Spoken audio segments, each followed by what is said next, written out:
Of the Walk to Work campaign, can the government and the opposition resort to dialogue to address the burning issues? Our guests tonight, Honorable George William Nyombi Tembo, State Minister for Luwero Triangle, also a Member of Parliament for Kasanda South in Luwero. Also have Honorable Reagan Okumu, Shadow Minister for Foreign Affairs, also Member of Parliament for Aswa County. You'll be able to call in later. You can also send text messages, questions or comments. All you do is type the word Spectrum, leave a space, message, question or comment, send it to 7197. We also had reports that there were riots in Masaka and in Jinja as well. Honorable Tembo, what are the opposition's intentions? You mentioned earlier that... Yeah, before that, maybe I would like to respond to my brothers, the comments made on what I had submitted earlier. When Honorable Reagan Okumu say that nobody mobilized these people, I think he misses a point. There have been very, very honest mobilization for the last 2 weeks towards this walk-to-work thing. Really the thing somebody has been mobilizing overtly and covertly. And the Ugandans should know this. Overtly, you have heard how people have been publicizing this. In the media, you have done your part. You've really given them some good. Well, the media is there to report it. Of course, I'm not blaming you. So what I'm just saying, that's not correct to say that nobody mobilized these crowds. So, and covertly, as government, we know that a lot of work has been done to mobilize these people. So these people have been mobilized. And we know what was going to happen on Monday, when Comrade Kizito was walking from his home in Kasangati. We know where people were waiting, how people were going to join him, and we know how they were going to cause a lot of chaos in the civic center in the city.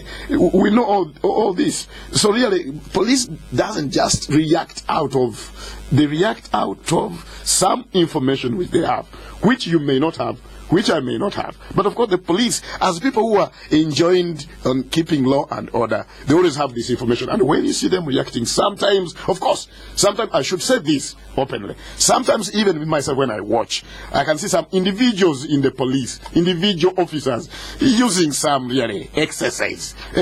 And usually when there is such a chaos, those excesses are there. And I think the police authority should be able to investigate these individual officers who use excesses. Like you were telling me, and I was saying myself, somebody was spraying somebody with the tear gas. Somebody was standing, doing nothing. So those excesses should be investigated. Maybe some of these individual officers are also saboteurs, trying to add fuel in some of these demonstrations. So peaceful demonstrations, nobody is against peaceful demonstrations.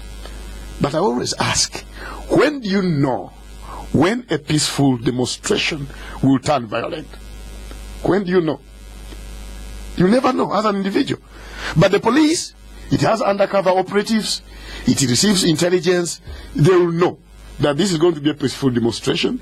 This peaceful, so-called peaceful demonstration is going to turn violent and is going to impinge on other people's rights. Because when you look at these crowds, whatever crowds we talk about, say 20,000 people, Kampala is a mega city of 2.5 million people. That is a large crowd. It's like moving a whole stadium. That's it. The streets. That's it. These are 20,000 people. Yes, they have their rights. What about the 2.5 million people who live in Kampala minus 20,000? Those are 2.4 million people whose rights should be protected. And that's why the police is asking something very small from the opposition. Please, if you are actually going into this so-called peaceful demonstration, let us be involved. Tell us how you move. Let us guide you. Make your demonstration and go away. By the way, I'll tell you this. When Ndugu Besije, Comrade Besije, was being arrested at Kasangati on Monday. On Monday. Yes. Around, we have an 8-time difference between here and Washington, D.C. The mayor of Washington, D.C. was being arrested. Also, he was blocking a road at the Capitol Hill. The mayor of Washington, D.C. was handcuffed, thrown into a police van, of course. Ndugu Chiza Besije was thrown on a pickup, because here the mode of transport which our police have are pickups. Yes. They wouldn't have thrown him in a van which they don't have. So Chiza Besije was thrown in a pickup. It's good you said he was blocking the road. Yeah, that the mayor of Washington was blocking the road. Even Comrade Chiza Besije, Besije was walking. The police has briefed me no, at one time. Well, but my dear, this thing is in camera. Besije was walking until he was intercepted by police. Yeah, when he was intercepted. And when they intercepted him, he even sat on the pavement. He sat on the road. the information I have from the police is that They are lying. They are lying. They are lying. So, the same time, they are just justifying. the mayor of Washington, the video DC is there. was handcuffed, thrown into a police van, and the statement the police officers made, they say, it's a felony in the U.S. to demonstrate without involving the police. And these are the people who have been giving us lectures about why do you... But involve the police. That's what the police is asking from these opposition people. Nobody's against peaceful demonstrations. I know, as an NRM activist, at one time I was chairman of Kampala. I made a lot of peaceful demonstrations in this town as NRM chairman, movement chairman. But I would always involve the police. The police would guide my convoys and everything. And we did cause any chaos. That's what we are asking. The last one... it is issue of the tear gassing. When we talk of tear gassing, in a democracy, the first line of defense in crowd control, one, it does announcement, declaration under the Police Act. Yes. Please, gentlemen, disperse. In the name of the Front State of Uganda, I command you to disperse because you are having an illegal assembly. When you refuse, the second line of defense in crowd control in any democracy, either a water cannon now will come for you or tear gas. I mean, tear gas is bad. I would never want to really to sneeze it, even a small bit of it. I always avoid where it is. But in a democracy, you can't use live bullets. It's unfortunate that some people have been shot. In fact, these are the cases which should be investigated. How were these people, under which circumstances were these people shot with live bullets? I'm sure as government, we are going to investigate these incidences, and we will give a report to the public to know. If there are officers who are errant, who shot these people?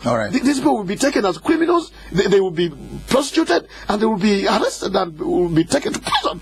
All right, we have to move on. Honorable Reagan, two questions very briefly. I think maybe before you raise that question, let us look at the police, because my brother here has been defending the police for being lying. First of all, the police is structurally being destroyed by some operatives who want to fulfill, either get deployment or to get jobs or appointment or promotion. If you look, for example, the more professional police, there are over 70 now on Katebe, because for them they cannot accept certain orders. Everything must be done. But there are those who just accept any order. Because you see, order any trained person, whether a soldier or a policeman, must obey lawful orders. If you give me orders that are not lawful, I cannot obey it. Right. So part of the challenges we have in this country, what is taking place, and that is why I've lost my respect for General Kaiora.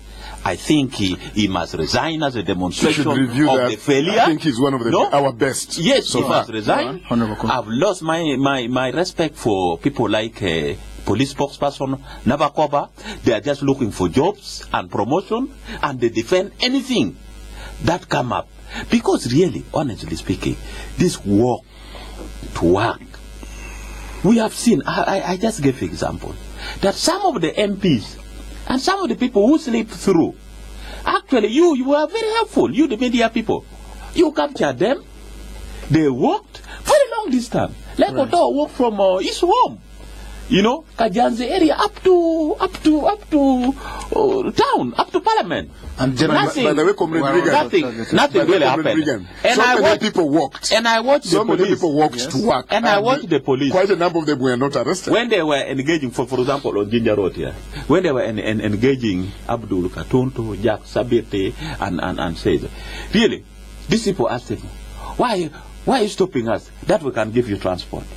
That why do you want to that you go back home or we give you transport? So, but really, even the police themselves, the officers were not convinced that the orders they were getting. But I can tell you, I called one of the policemen. He said, Reagan, I'm also